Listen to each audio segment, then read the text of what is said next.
वैसे महान भक्त के चरित्र को, अपार चरित्र को अनुभव करेंगे। वैकुंठ धाम में भगवान श्रीमन नारायण लक्ष्मी देवी के साथ विराजमान रहते हैं। वहाँ पे मणिमंडप में 7 द्वार होते हैं।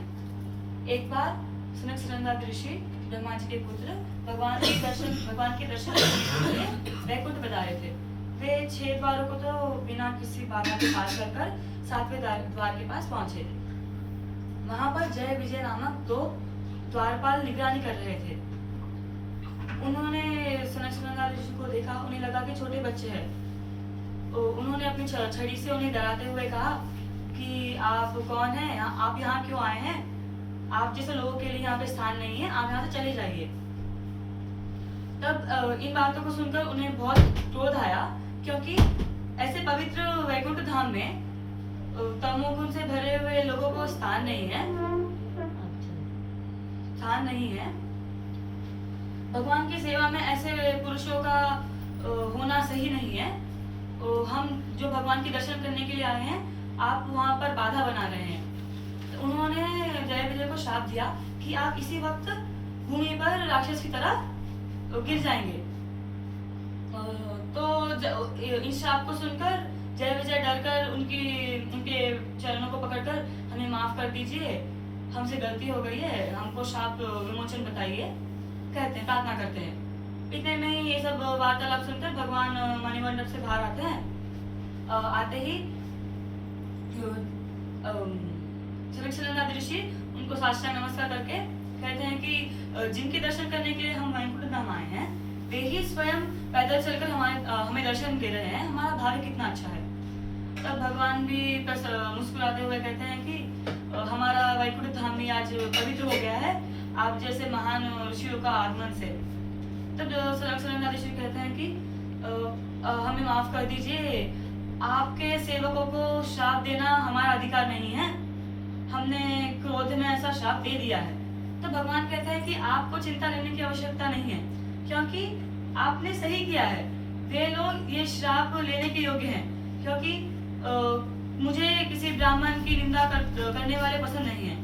आप लोगों की उन्होंने आप लोगों की निंदा की है, इसीलिए आपने श्राप दिया है। लेकिन आप दयावान हैं, इसलिए वे फिर से शीघ्र ही सेवा में लौट सके, ऐसे कुछ उपाय बताइए। तब वे कहते हैं कि आप लोग भगवान के सबसे बड़े 3 विरोधी की तरह जन्म लेकर भगवान के हाथों से ही मृत्यु को पाकर फिर वैकुंठ धाम लौटेंगे। ऐसा कहकर वे भगवान को साष्टांग कर वहां से चले जाते हैं। और फिर जय विजय भी भूमि पर जन्म लेने के लिए वैकुंठ धाम से गिर जाते हैं और भगवान भी फिर अपने मणिमंडप में फिर से लौट जाते हैं। वही भूमि पर जय विजय कश्यप प्रजापति और दिति की संतान की तरह जन्म लेते हैं, हिरण्यकश्यप और हिरण्याक्ष के नाम से। जो फिर मतलब आदि दैत्य के रूप में जन्म लेते हैं। एक बार जब भगवान ने ब्रह्मा जी को सृष्टि करने के लिए उत्पन्न किया, उन्होंने सृष्टि करने की आज्ञा दे दी। भगवान ने जब आज्ञा दी तो ब्रह्मा जी जब स्थान ढूंढ रहे थे, भूमि को ढूंढ रहे थे सृष्टि करने के लिए, वे ढूंढ नहीं पाए, उन्हें मिली ही नहीं। तब वे घबराकर भगवान का ध्यान करने लगे। तब भगवान थोड़ी देर के बाद उनके नासिकेंद्रिय से वराह रूप में उत्पन्न होकर अवतार लेकर, छोटे से रूप में अवतार लेकर हर क्षण को बड़े होते हुए थोड़ी ही देर में विशालकाय शरीर के साथ दर्शन देने लगे। ब्रह्मा जी ने ऐसे आश्चर्य से देखा भगवान को। तो भगवान मुस्कुराते हुए कहते हैं कि आपने जो भूमि को ढूंढ रहे हैं सृष्टि करने के लिए, उस भूमि को हिरण्याक्ष नामक राक्षस ने समुद्र में छुपा दिया है। मैं उसे संहार करके भूमि का उद्धार करके आपको लौटा दूंगा। ऐसा बोलकर भगवान वहां से अदृश्य हो जाते हैं। वे समुद्र में जाके हिरण्याक्ष से युद्ध कर उसको संहार कर भूमि का उद्धार कर ब्रह्मा जी को लाकर दे देते हैं। हिरण्याक्ष के इस संहार के बाद भगवान ने जब वराह रूप में हिरण्याक्ष का संहार कर दिया, तब उनके भाई हिरण्यकश्यपु इस बात से उनके मन में भगवान के प्रति विरोध की भावना और बढ़ गई। ऐसे दिन ब दिन उनके भगवान के प्रति विरोध की भावना बढ़ती चली गई। तब उन्होंने सोचा कि मुझे भगवान का वध करना है, भगवान से युद्ध करना है, भगवान को हराना है।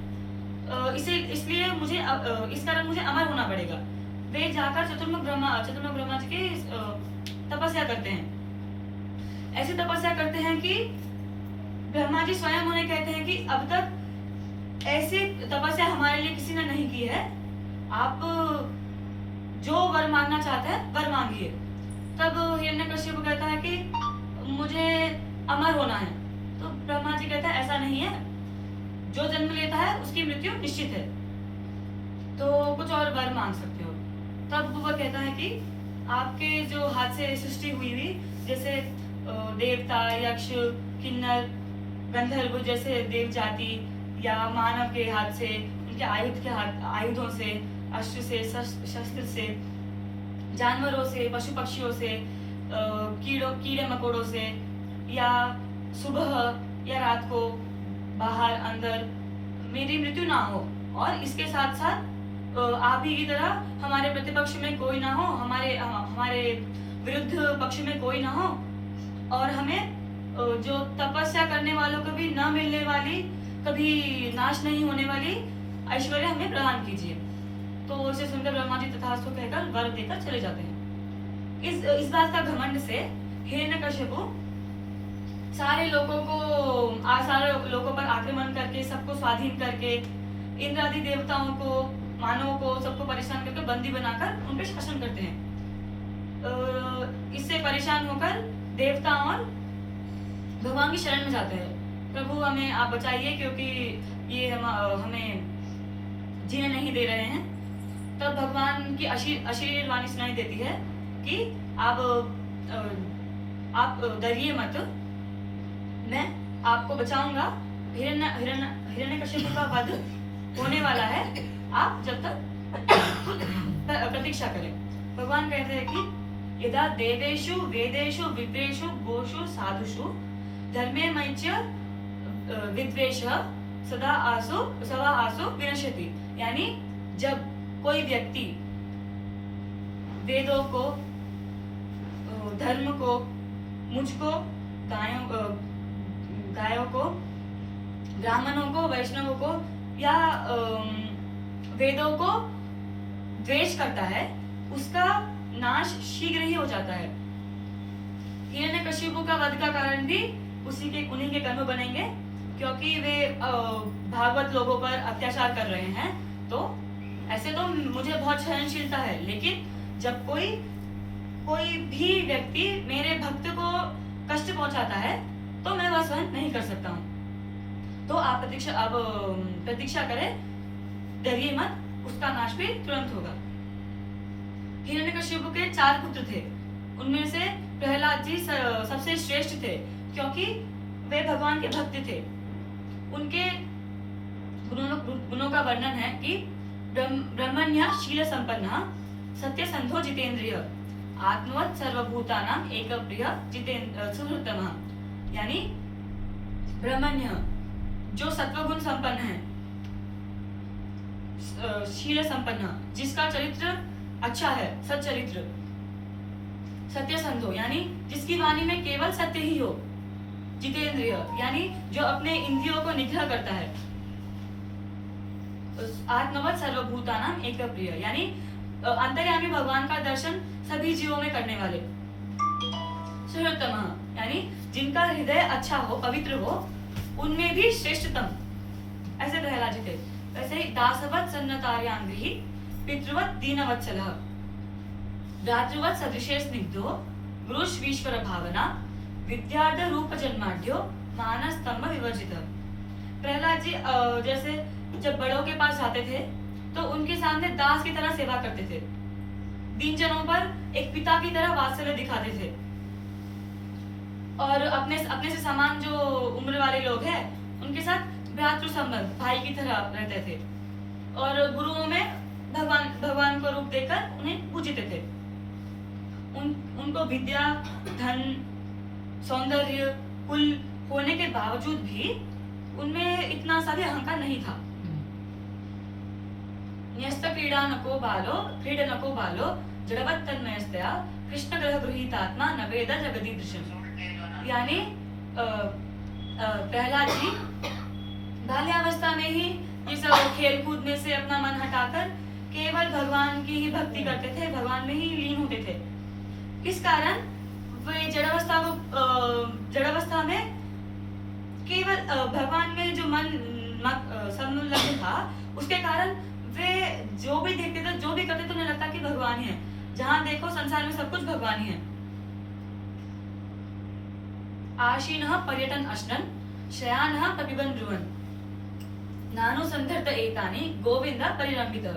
यानी भगवान की भक्ति करते हुए, भगवान में लग्न होते हुए जो ऐसे प्राकृतिक भोग्य विषयों का अनुभव है उन्हें होता ही नहीं था, जिससे उन्हें पता नहीं चलता था कि वे खा रहे हैं, सो रहे हैं, बात कर रहे हैं, चल रहे हैं, फिर रहे हैं, बैठ रहे हैं। भगवान में इतने लगे थे कि उन्हें इस बात का ज्ञात ही नहीं होता था। क्वचित रुदति वैकुंठ चिंता शबल चेतनः क्वचित हसति तच्चिंताह्लाद उद्गायति क्वचित। यानी कभी कभी मतलब भगवान में प्रेम ज्यादा होने के कारण कभी कभी भगवान को याद कर रोने लग जाते थे, कभी कभी भगवान को याद कर हंसते थे, भगवान का अनुभव कर आनंद लेते थे, कभी कभी गाने शुरू कर देते भगवान का दर्शन कर।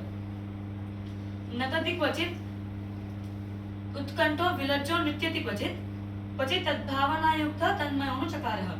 यानी भगवान को याद करते हुए कभी कभी तन्मय अवस्था, कभी कभी एक बार भगवान का दर्शन कर जोर से शब्द करते थे, उन्हें ध्यान ही नहीं होता था कि वो क्या कर रहे हैं। कभी कभी एक बिना लज्जा के भगवान के लिए नृत्य करते थे। कभी कभी तन्मय अवस्था पहुंचकर भगवान की लीलाओं का ही अनुकरण करते थे, मतलब भगवान की लीलाओं का ही नकल करते थे, अपने आप को वहां पर भावना कर अनुकरण करते थे। क्वचित उत्पुलक तूष्णीम आस्ते संस्पर्श निवृत्तः अस्कंद प्रणयानंद सलीला मिली तीक्ष्ण। यानी भगवान के प्रेम के कारण वे तन्मय अवस्था में पहुंचकर आनंद मतलब अर्धनिमील नेत्र से आनंद, भगवान के लिए आनंद आंसू बहाते हुए, भगवान का स्पर्श पाकर भगवान के लिए आनंद आंसू बहाते थे। उन्हें मतलब ज्ञात नहीं होता था कि मतलब ऐसे आनंद आंसू बहाते थे कि वे एक बार के लिए एक अचेतन पदार्थ की तरह हो जाते थे, स्तब्ध, एकदम स्तब्ध, बस भगवान का ध्यान करते हुए रोते थे। स उत्तम श्लोक पदारविंदेहो निशीयवया किंचन संगलब्धया तन्मन पराम निवृत्तिम आत्मनो मुहुर दुस्संग दीनस्य शमं विदधात्। यानी वे अकिंचन लोग भगवत भक्त के लोगों के साथ संग कर उनके सांगत्य में रहकर सत्कीर्तिवान थे, एकदम उत्तम श्लोक थे। वे अभी दुस्संगति के कारण जिनका मन दूषित है, वैसे व्यक्तियों के हृदय को भगवान के प्रति निष्ठा में और उनको शांति प्रदान करते थे। इन्हीं ये सब गुणों के कारण ही प्रहलाद जी की और उनके पिता हिरण्यकश्यप की कभी बनती ही नहीं थी। उनके पिता भगवान के परम विरोधी थे, वही प्रहलाद जी भगवान के परम भक्त थे।